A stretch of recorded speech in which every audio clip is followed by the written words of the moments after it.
Hey riding superstars, welcome to Tuesday Train with Tash. My name is Tash and I'm a Grand Prix dressage rider from Australia. And this is Mr. Milo.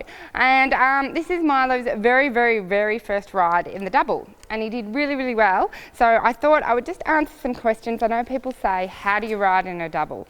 So I thought I'd answer the questions. So the thing is, with a double, you have two bits in the horse's mouth, which means you have two reins, which can get really confusing. Now, there is lots of different ways you can hold your reins, but the easiest way for me is just forget that we have a curb for a second. If you are riding in a snaffle or with one rein, you ride with your pinky finger, the rein between your pinky finger and your ring finger. Sits there, and therefore when you half halt and you play with your lower finger and play with your ring finger, you take and give on the rein.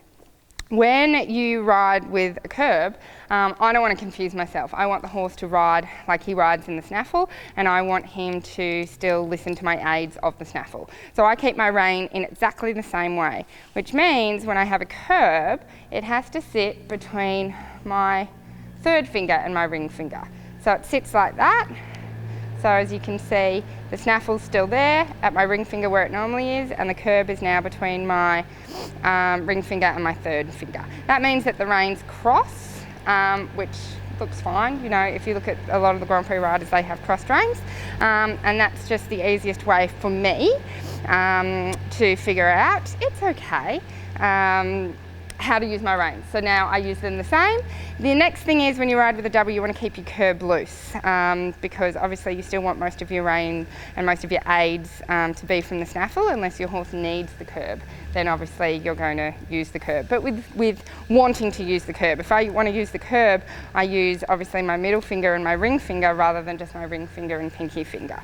So especially for a horse like this is his very first ride out in the double, you can see that my curb is very loose.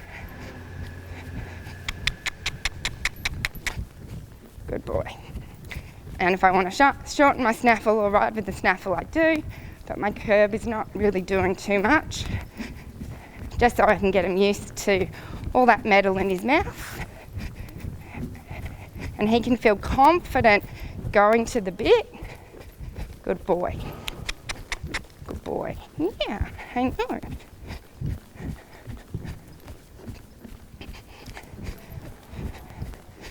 And I just want him to ride the same as he does if he's in a snaffle. Well, obviously a little bit better. So I trust that helps. Hey, good boy.